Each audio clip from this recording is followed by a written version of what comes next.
lecture. Okay, so to those people who just joined us, basically in a 2-hour block, which is what you'd normally have, I wrote up a sample piece. I used that prompt we used from like the first lesson that I just kind of used as my example prompt, and that idea I pitched in that lesson about someone from the Khmer, I changed it to a young father so I could better reflect Ransom itself rather than using the voice of a child, which is in there. We were just talking about how the first sentence is really indicative structurally of his writing, and how I use that to get myself in the frame to write like someone, both, I guess, thematically as well as in terms of literary techniques. Okay? So, there was no hard muscle to ornament the now frail frame of the man.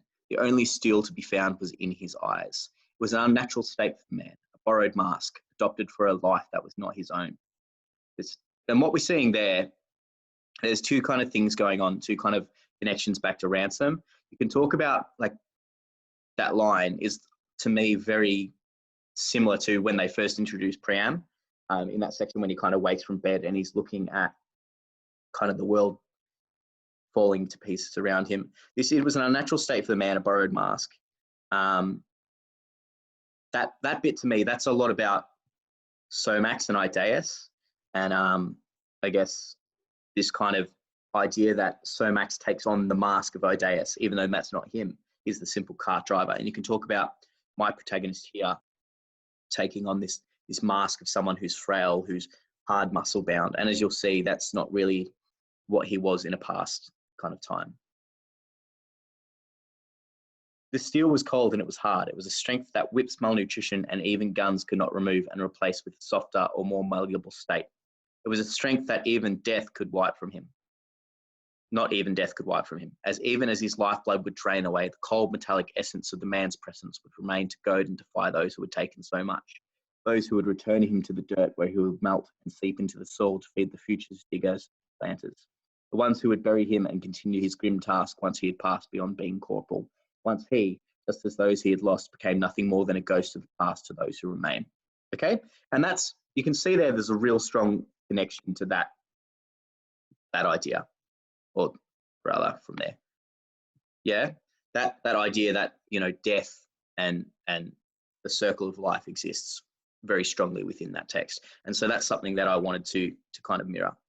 And then I've kind of highlighted that I'm going to do a jump back to the past here with the ghost of the past to those cursed to remain.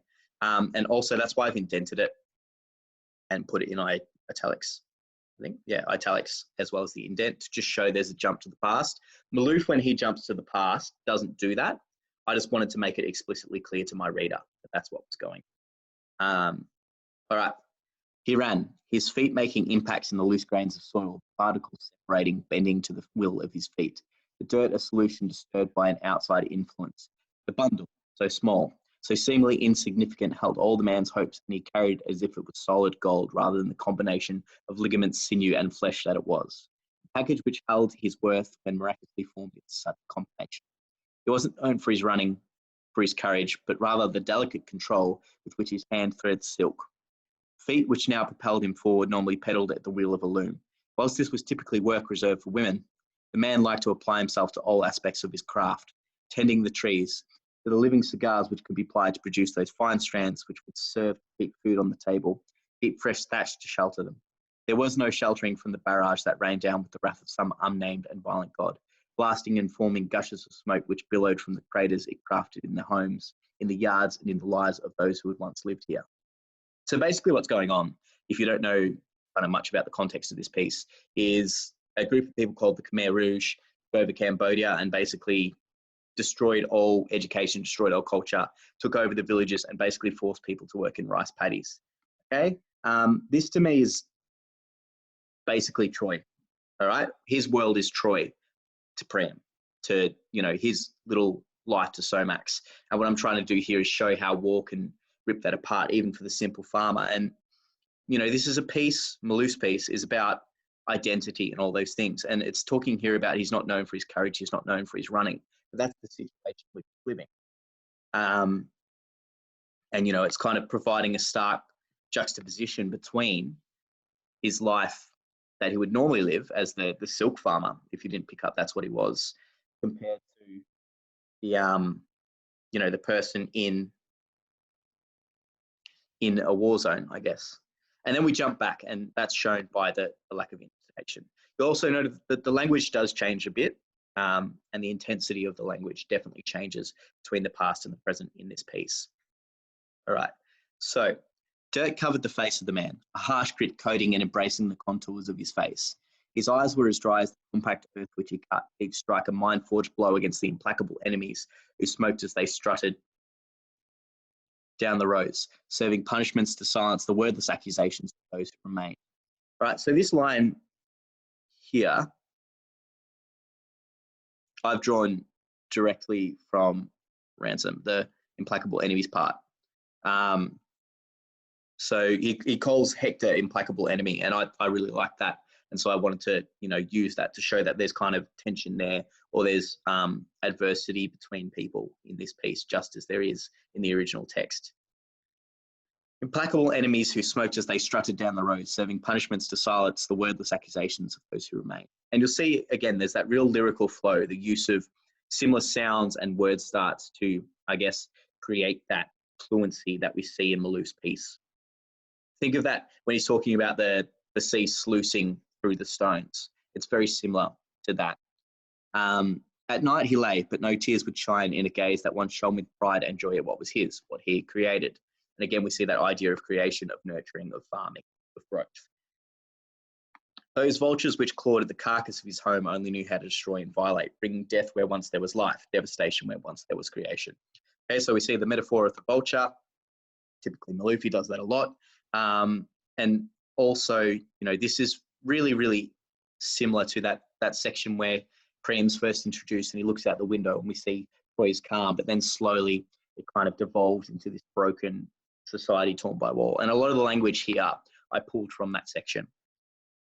They had broken the sacred cycle which governed the lives of those who had been raised here for untold generations, the unspoken laws of a simpler world which would have remained unmolested long after those who sought to vandalize it were themselves ash. And again, that idea of people as dirt or ground once they die. Birth and rebirth, the once sacred tenet of this place had been separated, a perversion of the natural order and a desecration of all the man held significant. He felt the first heart gush, not too dissimilar from the sweat which blazed his body, gleaming coat serving as tangible proof of his exertion. He dismissed the trickle of substance down his front, down to his feet, the seemingly insignificant ooze which seeped through his shirt and served as the harbinger of the most substantial loss this or any man could ever endure. Years of work, of laughter, of joy had forged the bundle, fashioned those hands, those feet, that soft chassis, which housed something not quite physical, but ultimately invaluable, raw and real. So basically his child has been killed. He's carrying his child and they've been killed. These hands, those feet, that soft chassis, that's very similar to that section where they're describing Achilles and they talk about that made these hands, these corded forearms. Okay, so again, I'm going directly to the source material, kind of guide myself in crafting this piece. Realizing the man fell, alone, forsaken amongst the carnage and defilement of his former home. His hand pulled chunks from his hair, beat his breast, but he could not feel the pain which should have cut through to his mind, firing reactions which could not match the wave of suffering that was building inside. A single wail pierced the din, cutting through the eruptions and deconstruction of the former homes of former people. Okay, so again, you feel, again, that real reliance on, it's not quite rhyming, but it definitely has a lyrical flow to it. The man wasn't sure exactly when it occurred to him, his stand. It wasn't an epiphany or a great revelation. It was an odd feeling which would ultimately manifest in no great climax, a non-happening of no particular regard to anyone of real worth. But this event was his, and all his possessions and all he had created been disassembled. He longed for something to call his own, a legacy which would leave to the other worn, cracked and dying bodies, which once housed great men and now served as empty chambers, their former beings removed by the loss and grief which had plucked their spirit and bent their spines. Okay, so here's when I really kind of tie it back to this idea of the farmer becoming the fighter. Also, you'll see links here to Priam about wanting to leave something, and also Achilles, who wants to leave that legacy. That's why he goes to Troy, because if he goes to Troy and fights, he knows he'll be famous, but he'll die. Okay, so this is about my protagonist here making a decision to take some kind of stand, do something That means he can find some kind of sense of atonement or peace, just as Priam needs to gain Hector's body back. He stood, his bowed legs spindle thin, but in that moment he felt strong, he felt certain. He was convinced that in this one moment he could redeem, give himself, and do one last thing right before he lost all chance of feeling like a man again. He dropped his tool in the dirt with a dull thud scarcely audible. That thump may as well have been a cacophony, as it clamoured throughout the rows of broken workers. They stopped, seemingly alarmed by the disruption to what had become a daily routine, the dance they performed before they slunk into the soil to dwell in their collective sorrow. A short man in a glossy uniform strode down the line shouting and cursing, his bewilderment at the situation growing as if this mundane pause were an unprecedented disturbance, as if this nothing was the only thing he couldn't handle. One by one, tool fell from the bent fingers, their dull, soundless thuds forming a symphony to the man's ears. The uniformed men began firing, the hot lumps of lead tearing through flesh, leaving trails of gore in their wake. The man felt the impact in his back and fell to his knees. A hot bubbling mess poured down his legs, but his dignity was intact. As he was not there, he was far away and long ago, a man with a wife, with a newly born daughter, waiting to eat as delicious aromas enticed him. His head hit the dirt, and on his face the hard glare he adopted for this time was gone, left on the body he had once inhabited. In its place, the man was smiling. Okay, so basically the rough plot outline is the man's village gets attacked, his daughter dies in his arms, and he ends up working in this camp, in this work camp. In order to kind of resist that, he stops working and gets shot. That's the entirety of my plot, okay? But, you know, there's easy over 1,000 words in that. The whole thing is 2,200. And we'll maybe not go through the written explanation just yet because I don't think we'll have time on this stream. But you can see that too. I wrote this in about an hour, 40 minutes. I had a good 20 minutes kind of left at the end to go back, correct some punctuation issues, some parts where I kind of restated or used the same kind of language and just to alter it back. And that's really important. Okay, so there was probably an hour and a half of writing, including the written explanation, 10 minutes of planning, and then maybe 10 minutes of me fixing it up. And then I had kind of 10 minutes to spare. So, you know, it is possible to do this in the kind of SACS requirements. And, you know, I didn't do the massive preparation beforehand. If I was going into the SAC how we had planned it, I would write my whole piece beforehand and then go in knowing exactly what it was. But I did have this idea quite a while. I just didn't really explore it until I wrote this. Okay, so I might stop recording and stop sharing there.